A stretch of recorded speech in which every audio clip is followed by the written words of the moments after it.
Assalamualaikum warahmatullahi wabarakatuh. Perkenalkan, nama saya Dian Ilmiah Fadika dari Program Studi Tadris Bahasa Indonesia Universitas Islam Zainul Hasan Genggong, semester 7 pada mata kuliah Al-Quran wa Tahfidz.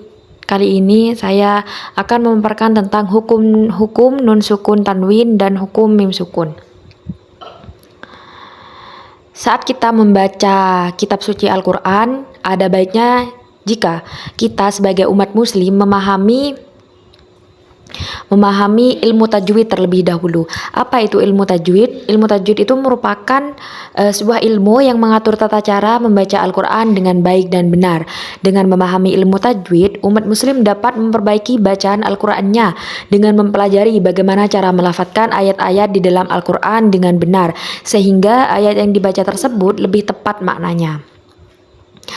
Adapun di sini ialah mempelajari ilmu tajwid itu hukumnya fardu kifayah, sedangkan mengamalkannya hukumnya fardu ain bagi setiap umat muslim yang membaca Al-Quran.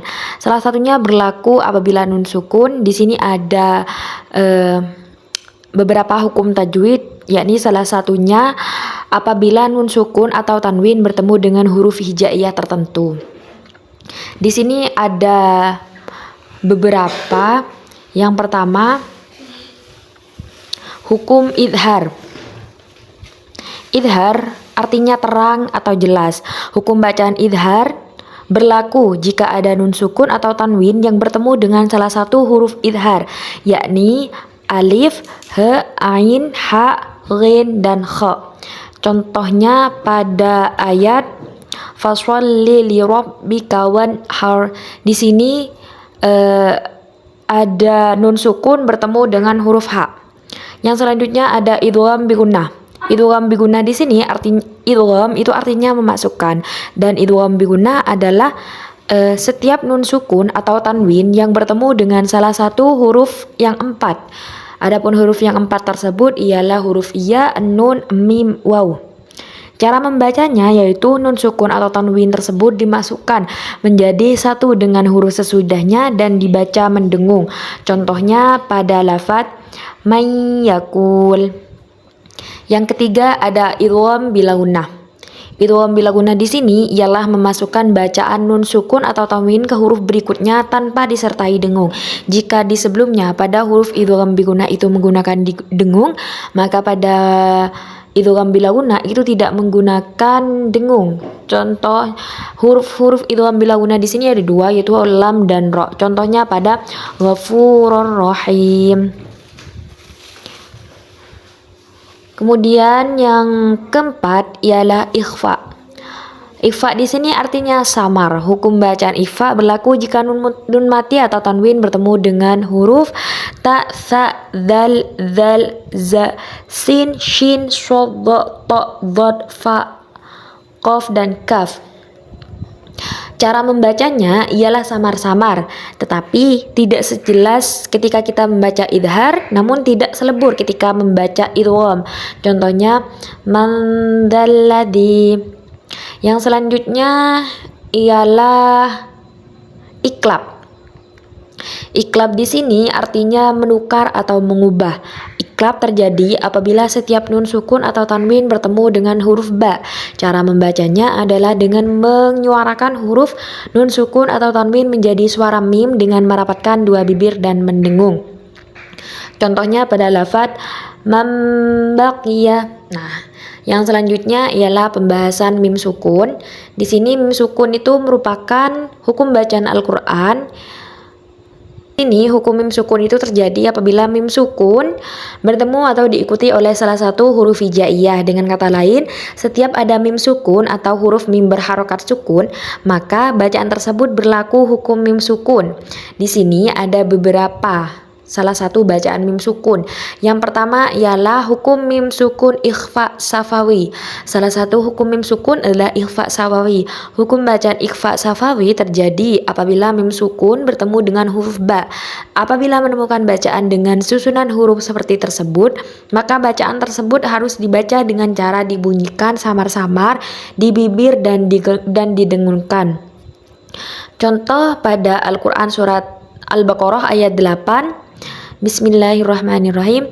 Wa minan nasi man yaqulu amanna billahi wa bil yawmil akhir wa ma hum bimu'minin.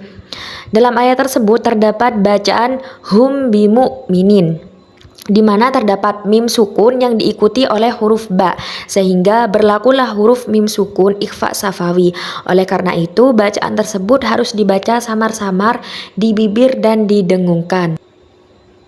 Yang selanjutnya ada hukum mim sukun idhar safawi. Hukum mim sukun berikutnya adalah idhar safawi. Idhar safawi adalah hukum mim sukun yang terjadi apabila mim sukun bertemu dengan salah satu huruf hijaiyah selain huruf mim dan huruf ba.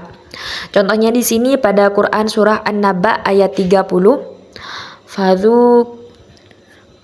Contohnya di sini pada Quran surah An-Naba ayat 30. Bismillahirrahmanirrahim.